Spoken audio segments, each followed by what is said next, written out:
Never good to follow a legend like Justin Spring, but at least I get to move the mic up a little bit. So, no, as Ken just alluded to, we've got an exciting weekend here. Tomorrow night we host Duke. They're currently ranked number 11 in the country, and then Saturday night we host North Carolina, who's number 6 in the country. So, two big matches for us. We lost both of those matches last year down in Carolina. So, I don't know if we get a little revenge factor for us going into that, but.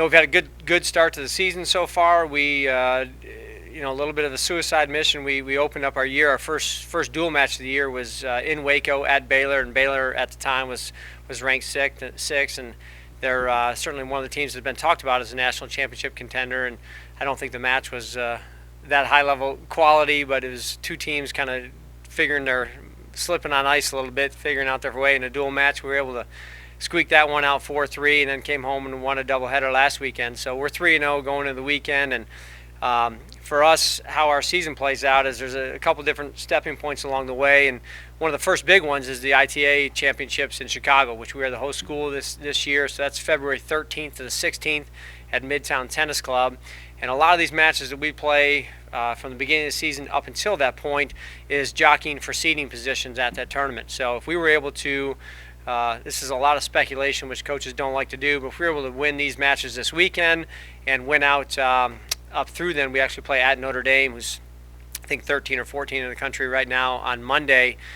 We certainly would be putting ourselves in up towards the top of that group and seeding position in Chicago. So that's something that we're looking at as a team, and we obviously know we have to take it one match at a time, which is really, really critical. But overall with our squad, we've got we have four seniors, 4 juniors, and 4 freshmen. So it's kind of an interesting mix for us. All 8 of the guys are back from last year's team that finished 11th in the country, and they're playing a very prominent role for us right now in what we're going to do this season.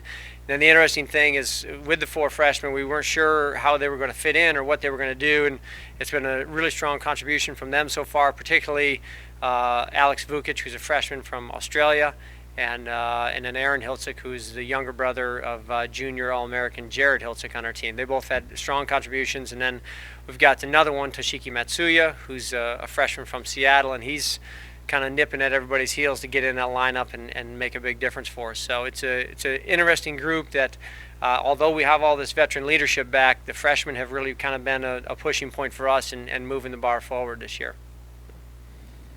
As a pair, how have you seen Tim and Ross kind of develop over the 4 years playing together?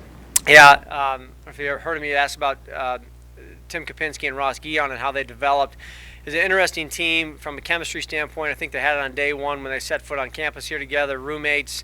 They've done everything together. They're yin and yang in terms of personality, in terms of game styles. They've always been incredible complements to one another.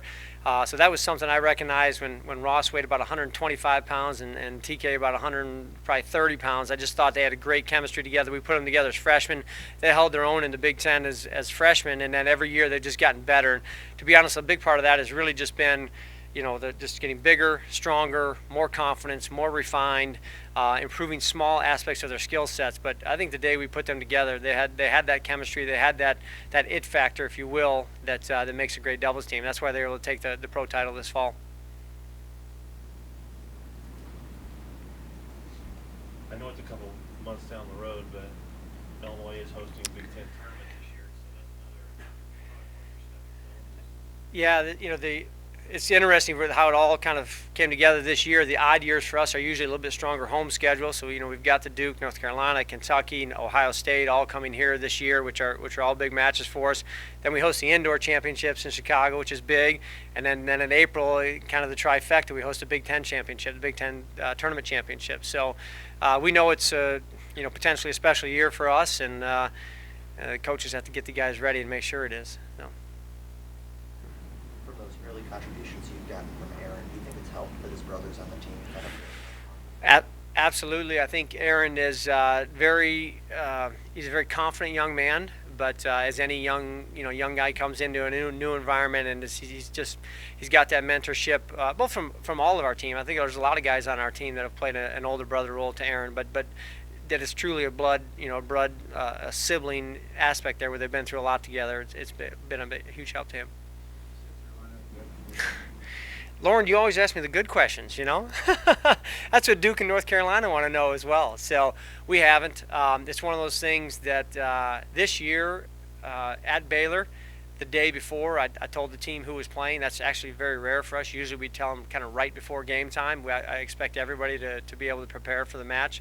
To be generally honest with you, we do not know who we're going to go with yet tomorrow. It's that close for us. We feel like in the positions kind of 4, 5, 6, 7, 8, right in there. We're going to evaluate our practice today and really just go on a gut feel of what we think is going to be best for us tomorrow. In 24 hours? Absolutely, yeah. You know, the Duke's number 3 player did not play their last match. He was sick, is what the opposing coach was told. Is that's the reason he sat their last match. So, you know, if we see him practicing tonight or what he's looking like, you know, those are all the things you're kind of paying attention to as a coach. As they pull out their number 3, that changes obviously everything from 3, 4, 5, and 6 for them of who we might match up with. So, those are things that. You know, you just never know. And at the end of the day, our guys have to beat who's ever on the other side of the net. But we just got to play better tennis. And that's, you know, there's so much speculation in tennis about matchups. And if you look at a situation like Federer and Nadal, where Federer's maybe got a better record, but Nadal beats him because of the head-to-head matchup, that goes into college tennis as well. There's certain things you want to see and certain things you don't want to see. But if you get too caught up in that, then you psych yourself out and you're not in the right mindset. Does that go for doubles too? Yeah, doubles is probably, especially with the sets to 6 and no ad scoring. I don't know how much tactics comes into you know, a quick set to 6. So it's probably a little bit more who can go out, serve better, execute better in doubles right now. I don't know if there's quite as much tactical matching up.